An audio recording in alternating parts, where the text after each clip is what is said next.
Hi hello ನಮಸ್ಕಾರ ಸ್ನೇಹಿತರೆ, ನಾನು ನಿಮ್ಮ ಪ್ರೀತಿಯ ಶ್ರೀಕಾಂತ್. ಇವತ್ತಿನ ದಿನ ಮುಂದೆ ಬರುವಂಥ ವಿಲೇಜ್ ಅಕೌಂಟ್ ಎಕ್ಸಾಮ್ ಆಗಲಿ, PDO, ಗ್ರೂಪ್ ಸಿ ಯಾವುದೇ ಎಕ್ಸಾಮ್ ಬರ್ರಿ, ದಿರುಕ್ತಿಗಳ ಮೇಲೆ ಒಂದಿಲ್ಲ ಎರಡು ಕ್ವಶನ್ ಕೇಳ್ತಾನೆ. ಆದ್ದರಿಂದ ಇವತ್ತು ನಾನು 9 ಮತ್ತು 10ನೇ ತರಗತಿಯ ಪಠ್ಯಪುಸ್ತಕದಿಂದ ಪ್ರಮುಖ ದಿರುಕ್ತಿಗಳನ್ನು ತಂದಿದ್ದೇನೆ. ಆದ್ದರಿಂದ ವಿಡಿಯೋನ ಸ್ಕಿಪ್ ಮಾಡದೆ ಕೊನೆವರೆಗೂ ನೋಡ್ರಿ. ನಿಮಗೆ ದಿರುಕ್ತಿ ಅಂದರೆ ಏನಂತ ಮೊದಲು ಗೊತ್ತಿರಬೇಕು.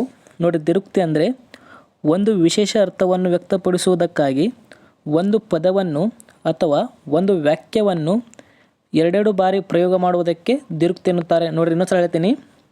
ಒಂದು ವಿಶೇಷ ಅರ್ಥವನ್ನು ವ್ಯಕ್ತಪಡಿಸುವುದಕ್ಕಾಗಿ, ನೋಡಿರಿ, ಒಂದು ವಿಶೇಷ ಅರ್ಥವನ್ನು ವ್ಯಕ್ತಪಡಿಸುವುದಕ್ಕಾಗಿ ಒಂದು ಪದವನ್ನಾಗಲಿ ಅಥವಾ ಒಂದು ವಾಕ್ಯವನ್ನು ಎರಡೆರಡು ಬಾರಿ, ನೋಡಿರಿ ಈ ಪದ ನೆನಪಿಟ್ಕೊರಿ, ಎರಡೆರಡು ಬಾರಿ ಪ್ರಯೋಗ ಮಾಡುವುದಕ್ಕೆ ದಿರುಕ್ತಿ ಎನ್ನುತ್ತೇವೆ ಅಥವಾ ದಿರುಕ್ತಿ ಎನ್ನುತ್ತೇವೆ. ನೆನಪಿರಲಿ, ಒಂದು ವಿಶೇಷ ಅರ್ಥವನ್ನು ವ್ಯಕ್ತಪಡಿಸೋದಾಗಿ ಒಂದು ಪದನಾಗಲಿ ಅಥವಾ ಒಂದು ವಾಕ್ಯವನ್ನು ನಾವು ಎರಡೆರಡು ಬಾರಿ ಪ್ರಯೋಗ ಮಾಡಿದರೆ ಅಥವಾ ಬಳಸಿದರೆ ಅದನ್ನು ದಿರುಕ್ತಿ ಎನ್ನುತ್ತೇವೆ. ನೆನಪಿರಲಿ.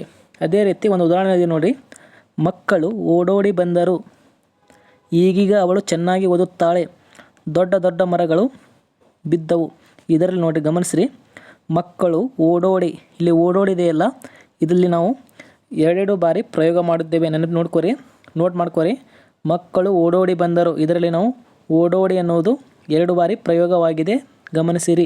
ಅದೇ ರೀತಿ ಈಗೀಗ, ನೋಡ್ರಿ, ಈಗೀಗ ಅನ್ನೋದು ಎರಡು ಬಾರಿ ಪ್ರಯೋಗವಾಗಿದೆ. ಈಗೀಗ ಅವಳು ಚೆನ್ನಾಗಿ ಓದುತ್ತಾಳೆ, ಇದು ಕೂಡ ಎರಡು ಬಾರಿ ಪ್ರಯೋಗವಾಗಿದೆ, ನೆನಪಿರಲಿ. ದೊಡ್ಡ ದೊಡ್ಡ, ನೋಡ್ರಿ, ದೊಡ್ಡ ದೊಡ್ಡ ಮರಗಳು ಬಿದ್ದವು, ಇದರಲ್ಲಿ ದೊಡ್ಡ ದೊಡ್ಡ ಎನ್ನುವುದು ಎರಡು ಬಾರಿ ಪ್ರಯೋಗವಾಗಿದ್ದೆ. ನೋಡ್ರಿ, ಓಡೋಡಿ, ಈಗೀಗ, ದೊಡ್ಡ ದೊಡ್ಡ ಈ ಎರಡು ಪದಗಳು ಕೂಡ ಎರಡು ಬಾರಿ ಪ್ರಯೋಗವಾಗಿದೆ. ಆದ್ದರಿಂದ ಇದನ್ನು ದಿರುಕ್ತಿ ಎನ್ನುತ್ತೇವೆ. ಕೆಲವು ಪ್ರಮುಖ ಉದಾಹರಣೆ ನೋಡೋಣ.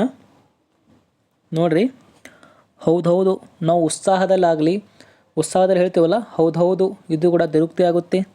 ನಿಲ್ಲು ನಿಲ್ಲು, ಇದು ಕೂಡ ದಿರುಕ್ತಿ ಆಗುತ್ತೆ. ಬಂದೆ ಬಂದೆ, ಇದು ಕೂಡ ದಿರುಕ್ತಿ ಆಗುತ್ತೆ. ದೊಡ್ಡ ದೊಡ್ಡ, ನೋಡ್ರಿ, ಒಂದೇ ಪದ ಎರಡು ಬಾರಿ ನಾವು ಪ್ರಯೋಗ ಮಾಡಿದ್ದೀವಿ ಇಲ್ಲಿ. ದೊಡ್ಡ ದೊಡ್ಡ ಅಂದರೆ ಇದು ಕೂಡ ದಿರುಕ್ತಿ. ಹೆಚ್ಚು ಹೆಚ್ಚು, ಇದು ಕೂಡ ದಿರುಕ್ತಿ ಆಗುತ್ತೆ, ನೆನಪಿರಲಿ. ನೋಡ್ರಿ, ಇನ್ನೊಂದ್ಸಲ ಹೇಳ್ತೀನಿ. ಹೌದೌದು, ಇದು ಕೂಡ ದಿರುಕ್ತಿ ಆಗುತ್ತೆ. ನಿಲ್ಲು ನಿಲ್ಲು, ಇದು ಕೂಡ ದಿರುಕ್ತಿ ಆಗುತ್ತೆ. ಬಂದೆ ಬಂದೆ ದಿರುಕ್ತಿ. ದೊಡ್ಡ ದೊಡ್ಡ ದಿರುಕ್ತಿ. ಹೆಚ್ಚು ಹೆಚ್ಚು ದಿರುಕ್ತಿ. ನೋಡ್ರಿ, ಗಮನಿಸ್ರಿ, ನಾವು ಒಂದೇ ಪದವನ್ನು ಎರಡೆರಡು ಬಾರಿ ಪ್ರಯೋಗ ಮಾಡಿದ್ದೇವೆ, ಆದ್ದರಿಂದ ದಿರುಕ್ತಿ ಆಗುತ್ತೆ. ನಿಮಗೆ ಎಕ್ಸಾಮಲ್ಲಿ ಕ್ವಶನ್ ಕೇಳ್ತಾ ಬರ್ತಾನೆ, ಅದರಲ್ಲಿ ಆಪ್ಷನಲ್ಲಿ ಕೊಡ್ತಾನೆ ದಿರುಕ್ತಿ, ಜೋಡಾನುಡಿ ಅಥವಾ ಅನುಕರಣೆ. ಆದ್ದರಿಂದ ಒಂದು ಪದವನ್ನು ನಾವು ಎರಡು ಬಾರಿ ಪ್ರಯೋಗ ಮಾಡಿದರೆ ಅದನ್ನು ದಿರುಕ್ತಿ ಅಂತ ನೀವು ಫೈಂಡ್ ಔಟ್ ಮಾಡಿ ಆನ್ಸರ್ ಹಾಕಬೇಕು, ನೆನಪಿರಲಿ. ನಂತರ ನೋಡ್ರಿ, ಮನೆ ಮನೆಗಳಲ್ಲಿ, ಇಲ್ಲಿ ನೋಡ್ರಿ, ಇಲ್ಲಿ ಮನೆ ಮನೆ ಎಂಬುದಲ್ಲ, ಒಂದೇ ಪದ ಎರಡು ಬಾರಿ ಪ್ರಯೋಗವಾಗಿದೆ. ಮನೆ ಮನೆಗಳಲ್ಲಿ ದಿರುಕ್ತಿ. ಕೆರೆ ಕೆರೆಗಳಲ್ಲಿ ದಿರುಕ್ತಿ, ಇಲ್ಲೇ ಕೆರೆ ಕೆರೆ ಅನ್ನೋದು ಎರಡು ಬಾರಿ ಪ್ರಯೋಗವಾಗಿದೆ. ಅಗೋ ಅಗೋ, ಇದು ಕೂಡ ದಿರುಕ್ತಿ ಆಗುತ್ತೆ, ಎರಡು ಬಾರಿ ಪ್ರಯೋಗವಾಗಿದೆ. ಬನ್ನಿ ಬನ್ನಿ, ಇಲ್ಲಿ ಕೂಡ ಒಂದೇ ಪದ ಎರಡು ಬಾರಿ ಪ್ರಯೋಗವಾಗಿದೆ. ಅಬ್ಬಬ್ಬ, ಇಲ್ಲಿ ಕೂಡ ಒಂದೇ ಪದ ಎರಡು ಬಾರಿ ಪ್ರಯೋಗವಾಗಿದೆ. ಇದು ಕೂಡ, ಇಷ್ಟೆಲ್ಲ ಪದಗಳು ಕೂಡ ದಿರುಕ್ತಿಗೆ ಉದಾಹರಣೆಯಾಗಿದೆ, ನೆನಪಿರಲಿ. ಯಾಕಂದರೆ ಯಾವುದೇ ಎಕ್ಸಾಮ್ ಬರ್ರಿ, ದಿರುಕ್ತಿ ಮೇಲೆ ಒಂದು ಪ್ರಶ್ನೆ ಅಥವಾ ಎರಡು ಪ್ರಶ್ನೆ ಕೇಳ್ತಾನೆ. ಆದ್ದರಿಂದ ಎಕ್ಸಾಮಲ್ಲಿ ಒಂದು ಪ್ರಶ್ನೆಯೂ ಕೂಡ ಭಾಳ ಇಂಪಾರ್ಟೆಂಟ್ ಆಗುತ್ತೆ, ನೆನಪಿರಲಿ. ಇನ್ನೊಂದು ಸಲ ಹೇಳ್ತೀನಿ ನೋಡ್ರಿ. ಮನೆ ಮನೆಗಳಲ್ಲಿ ಎಂಬುದು ಕೂಡ ದಿರುಕ್ತಿ. ಇಲ್ಲಿ ಮನೆ ಮನೆ ಎಂಬುದು ರಿಪೀಟ್ ಆಗಿದೆ. ಕೆರೆ ಕೆರೆ ಅನ್ನೋದು ಎರಡು ಬಾರಿ ರಿಪೀಟ್ ಆಗಿದೆ. ಅಗೋ ಅಗೋ ಅನ್ನೋದು ದಿರುಕ್ತಿ. ಬನ್ನಿ ಬನ್ನಿ ಅನ್ನೋದು ದಿರುಕ್ತಿ. ಅಬಾಬಾ ಅನ್ನೋದು ದಿರುಕ್ತಿ. ಇಷ್ಟೆಲ್ಲ ಪದಗಳು ನೆನಪಿರಲಿ. ಯಾಕಂದರೆ ಮುಂದೆ ಬರುವಂಥ ಎಕ್ಸಾಮಲ್ಲಿ ದಿರುಕ್ತಿ ಮೇಲೆ ಪಕ್ಕಾ ಕ್ವಶನ್ ಕೇಳ್ತಾನೆ, ನೆನಪಿರಲಿ.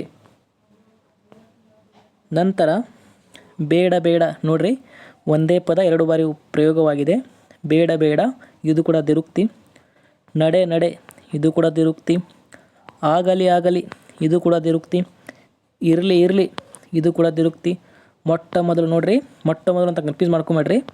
ಮೊದಲು ಮೊದಲು, ನೋಡ್ರಿ, ಮೊದಲು ಪದವನ್ನು ನಾವು ಮೊಟ್ಟ ಮೊದಲು ಅಂತ ಕರಿತೀವಿ. ಆದ್ದರಿಂದ ಮೊಟ್ಟ ಮೊದಲು ಪದ ಕೂಡ ದಿರುಕ್ತಿಗೆ ಉದಾಹರಣೆಯಾಗಿದೆ. ಇದನ್ನಂತೂ ಡೈರೆಕ್ಟ್ ಕ್ವಶನ್ ಕೇಳ್ತಾ ಬರ್ತಾನೆ. ಮೊದಲು ಪದ ಮೊಟ್ಟ ಮೊದಲು, ಆದ್ದರಿಂದ ಇದು ಕೂಡ ದಿರುಕ್ತಿ, ನೆನಪಿರಲಿ. ಇನ್ನೊಂದು ಹೇಳ್ತೀನಿ ನೋಡ್ರಿ. ಬೇಡ ಬೇಡ ಅನ್ನೋದು ಕೂಡ ದಿರುಕ್ತಿ. ನಡೆ ನಡೆ ಅನ್ನೋದು ಕೂಡ ದಿರುಕ್ತಿ. ಆಗಲಿ ಆಗಲಿ ಅನ್ನೋದು ಕೂಡ ದಿರುಕ್ತಿ. ಇರಲಿ ಇರಲಿ ಅನ್ನೋದು ಕೂಡ ದಿರುಕ್ತಿ.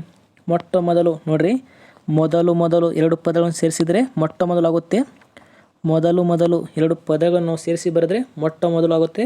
ಆದ್ದರಿಂದ ಇದು ಕೂಡ ದಿರುಕ್ತಿಗೆ ಉದಾಹರಣೆಯಾಗಿದೆ, ನೆನಪಿರಲಿ, ಕನ್ಫ್ಯೂಸ್ ಮಾಡ್ಕೋಬೇಡ್ರಿ. ನಂತರ ಕಡೆ ಕಡೆಗೆ ಇದು ಕೂಡ ದಿರುಕ್ತಿ. ಬಟ್ಟ ಬಯಲು ನೋಡ್ರಿ, ಬಯಲು ಬಯಲು ನೋಡ್ರಿ, ಬಯಲು ಬಯಲು ಅಂತ ಬರೆದ್ರೆ ಅದು ಬಟ್ಟ ಬಯಲು, ಇದು ಕೂಡ ದಿರುಕ್ತಿ ಉದಾಹರಣೆ ಆಗಿದೆ. ಬಯಲು ಬಯಲು, ಬಟ್ಟ ಬಯಲು. ನಂತರ ತುದಿ ತುದಿ ನೋಡ್ರಿ, ತುದಿ ತುದಿ, ತುತ್ತ ತುದಿ ಆಗುತ್ತೆ, ನೆನಪಿರಲಿ. ಕೊನೆ ಕೊನೆಗೆ, ಮೆಲ್ಲ ಮೆಲ್ಲನೆ, ಇಷ್ಟೆಲ್ಲ ಪದಗಳು ಕೂಡ ದಿರುಕ್ತಿಗೆ ಒಂದು ಉದಾಹರಣೆ ಆಗಿದೆ. ನೋಡ್ರಿ ಇನ್ನೂ ಹೇಳ್ತೀನಿ. ಕಡೆ ಕಡೆಗೆ, ಬಟ್ಟ ಬಯಲು ನೋಡ್ರಿ, ಬಟ್ಟ ಬಯಲು ಅಂದರೆ ಬಯಲು ಬಯಲು ನೋಡ್ರಿ, ಬಯಲು ಬಯಲು, ಬಟ್ಟ ಬಯಲು. ನಂತರ ತುದಿ ತುದಿ, ತುತ್ತ ತುದಿ ನೋಡ್ರಿ, ತುತ್ತ ತುದಿ ಅಂತಲೂ ಕರಿತೀವಿ. ತುತ್ತ ತುದಿ ಅಂದರೆ ತುದಿ ತುದಿ, ತುತ್ತ ತುದಿ. ಅದೇ ರೀತಿ ಕೊನೆ ಕೊನೆಗೆ, ಮೆಲ್ಲ ಮೆಲ್ಲನೆ, ತುತ್ತ ತುದಿ, ಬಟ್ಟ ಬಯಲು, ಕಡೆ ಕಡೆಗೆ. ಇಷ್ಟೆಲ್ಲ ದಿರುಕ್ತಿಗಳು ನೆನಪಿಟ್ಕೋರಿ, ನೋಟ್ ಮಾಡ್ಕೊರಿ. ಎಕ್ಸಾಮಲ್ಲಿ ಕ್ವಶನ್ ಕೇಳುವ ಚಾನ್ಸಸ್ ಭಾಳ ಇದೆ. ಯಾಕಂದರೆ ಇದನ್ನು 8 ಮತ್ತು 9ನೇ ತರಗತಿ ಹೈಸ್ಕೂಲ್ ಬುಕ್ಕಲ್ಲಿ ಕೊಟ್ಟಿದ್ದಾರೆ. ನಂತರ ಹತ್ತಿರ ಹತ್ತಿರ, ಚಿಕ್ಕ ಚಿಕ್ಕ, ಊರೂರು, ಸಾಕು ಸಾಕು, ಓಡಿ ಓಡಿ. ಇಲ್ಲಿ ಗಮನಿಸಿ ನೋಡ್ರಿ, ಹತ್ತಿರ ಹತ್ತಿರ ಅನ್ನೋದು ಒಂದೇ ಪದ 2 ಬಾರಿ ಉಪಯೋಗವಾಗಿದೆ. ಚಿಕ್ಕ ಚಿಕ್ಕ ಎನ್ನುವುದರಲ್ಲಿ ಒಂದೇ ಪದ 2 ಬಾರಿ ಉಪಯೋಗವಾಗಿದೆ. ಊರೂರು ಎನ್ನುವುದರಲ್ಲಿ ಒಂದು ಪದ 2 ಬಾರಿ ಉಪಯೋಗವಾಗಿದೆ. ಸಾಕು ಸಾಕು ಎನ್ನುವುದರಲ್ಲಿ ಒಂದು ಪದ 2 ಬಾರಿ ಉಪಯೋಗವಾಗಿದೆ. ಓಡಿ ಎನ್ನುವಲ್ಲಿ ಒಂದೇ ಪದ 2 ಬಾರಿ ಉಪಯೋಗವಾಗಿದೆ. ಓಡಿ ಓಡಿ. ಇಷ್ಟೆಲ್ಲ ದಿರುಕ್ತಿಗಳನ್ನು ಪ್ರಮುಖವಾಗಿ ಹೈಸ್ಕೂಲ್ ಬುಕ್ಕಿಂದ ನಾನು ತಂದಿದ್ದೀನಿ. ಆದ್ದರಿಂದ ನನ್ನ ಚಾನಲ್ನ ಸಬ್ಸ್ಕ್ರೈಬ್ ಮಾಡಿ, ಶೇರ್ ಮಾಡಿ, ಲೈಕ್ ಮಾಡಿ. ಹಾಗೆ ನನ್ನ ಹಿಂದಿನ ತರಗತಿಯಲ್ಲಿ ನಾನು ಪದಗಳ ಅರ್ಥ, ಸಮಾನಾರ್ಥಕ ಪದಗಳು, ಅದು 8 ಮತ್ತು 9, 10ನೇ ತರಗತಿಯಿಂದ ಮತ್ತು ಸಾಮಾನ್ಯ ಕನ್ನಡ ಪ್ರಮುಖ ಪ್ರಶ್ನೆಗಳ ಚರ್ಚೆ ಮಾಡಿದ್ದೀನಿ. ಅದರಲ್ಲಿ ಸಂವಿಧಾನ, ಇತಿಹಾಸ, ಭೂಗೋಳಶಾಸ್ತ್ರ ಎಲ್ಲ ತರಗತಿಗಳಿವೆ. ಆದ್ದರಿಂದ ಆ ತರಗತಿಗಳನ್ನು ನೋಡಿ ನಿಮ್ಮ ಸ್ನೇಹಿತರು ಕೂಡ ಶೇರ್ ಮಾಡಿ.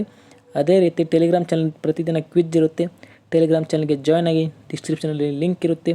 ಮತ್ತೆ ಮುಂದಿನ ತರಗತಿಯಲ್ಲಿ ಸಿಗೋಣ. ಎಲ್ಲರಿಗೂ ಧನ್ಯವಾದಗಳು.